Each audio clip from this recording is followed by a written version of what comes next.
मछली के गर्भ से जन्मे हुए और आदेश शब्द जो है इन्हीं से हुआ। जो नाथों के दरबार से निकली हुई ये संजीवनी है, गाय का बेटा है। गोरखनाथ जी ने अपनी आँख निकाल के हथेली में रख दी। नमस्ते दोस्तों, welcome back to my channel. जब लोग उज्जैन का नाम लेते हैं सबसे पहले महाकाल याद आते हैं। जय जय श्री महाकाल। लेकिन आज मेरी यात्रा थोड़ी अलग है। आज ये सफ़र महाकाल का नहीं, आज मुझे उज्जैन के उस हिस्से में जाना है जहाँ शोर नहीं, सिर्फ और सिर्फ सुकून मिलता है।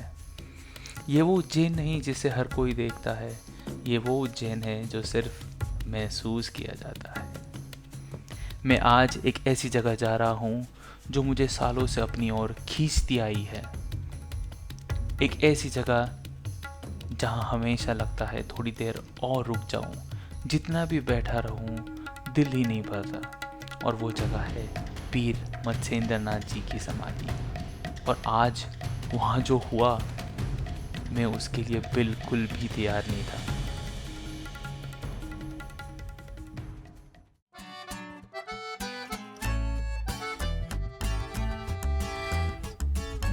जैसे ही मैं ऑटो में बैठा, वही पुरानी खिंचाव वाली फीलिंग फिर आ गई। अजीब है ना, बिना किसी वजह के कुछ जगह घर जैसी लगती है। जैसे जैसे नज़दीक पहुंचा, शहर की आवाज़ धीमी होने लगी, मानो उज्जैन खुद ही कह रहा हो, धीरे चल, सांस ले और सुन। ये उज्जैन का असली रूप है, शांत, कुदरती, सच्चा।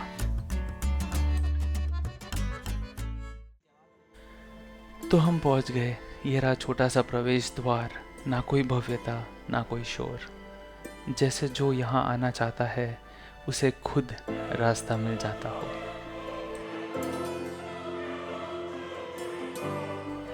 ये है पीर मत्स्येंद्र नाथ जी की समाधि। ज़्यादातर लोग इस जगह का नाम भी नहीं जानते, और शायद यही इसकी खूबसूरती है।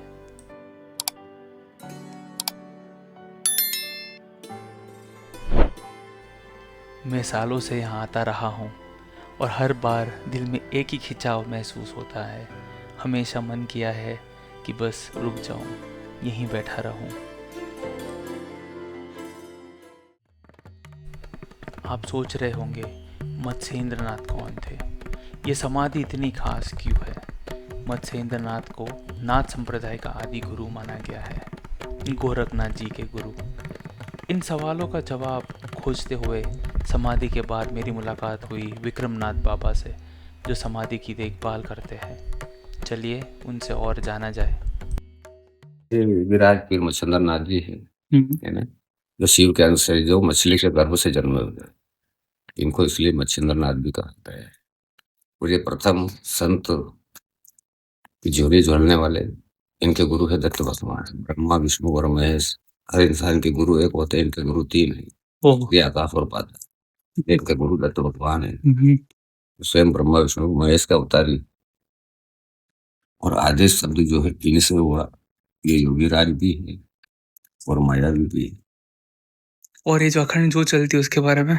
ये अखंड जो राज्य अनादि है, वो जहाँ भी नाथों का धुना होता है वहाँ धुना भी चेतन रहता है और अखंड ज्योत भी चेतन।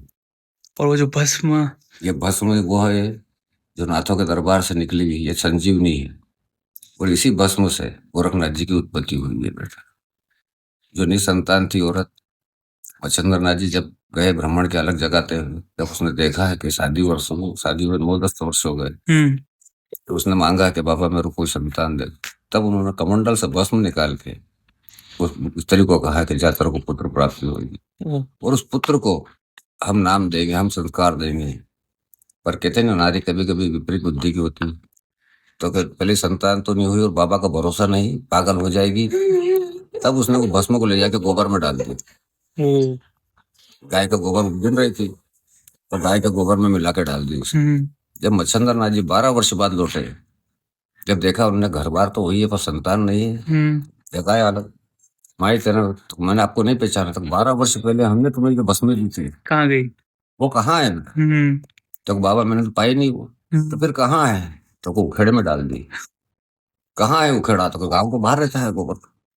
वहां जाके जब उन्होंने देखा तो अंदर से आवाज है कि गुरुदेव मेरे को बाहर निकल। वो तब वो नारी एकदम जिद करने लग गई कि ये गोबर भी मेरा है और ये बच्चा भी मेरा है। तब मच्छंदर नाथ जी ने कहा कि मूर्ख, तेरे गर्भ से होता तो तो तेरा तेरा होता।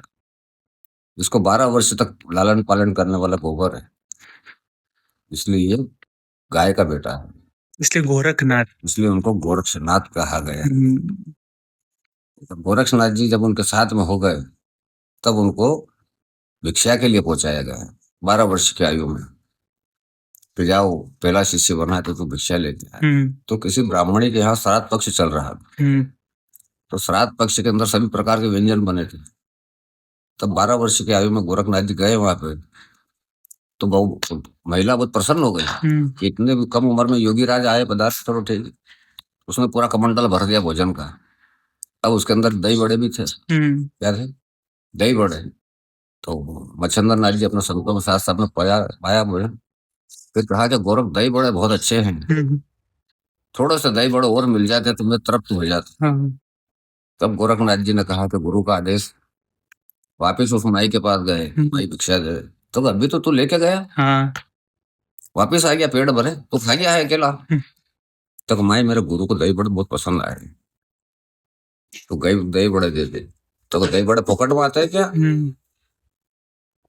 तब माई तू मांग, दुनिया की दौलत दे दूं मैं तेरे को, पर ये दही बड़े नहीं मिल सकते जो कि गुरुदेव ने तेरे हाथ से बने पाए हैं।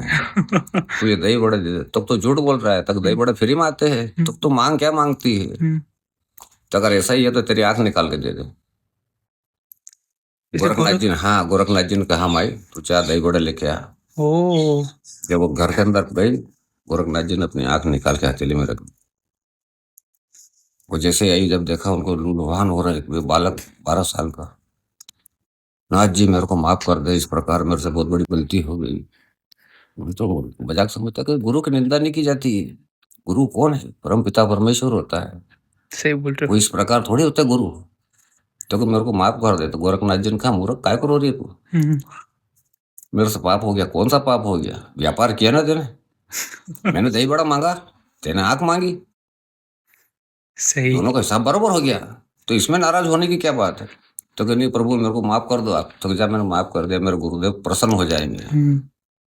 तब वापिस से दही बड़े लेके गए तो गोरखनाथ जी ने अपना मुंह छिपा लिया, दही बड़ा आगे कर दिया। तब तो माया भी थे कि गोरख ये तेरा मुंह से रक्त कैसे बह रहा?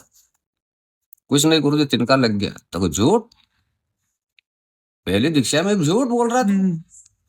फिर उन्होंने वरदान बताया, गुरुदेव आपकी निंदा करी उस औरत ने, और इस प्रकार से दही बड़े के बदले में उसने आंख मांगा। तब उन्होंने संजीवन यही भस्म है क्या? वाह। वापिस गोरखनाथ जी वापिस संजीवन, और उनको कहा कि आज तो शिव है।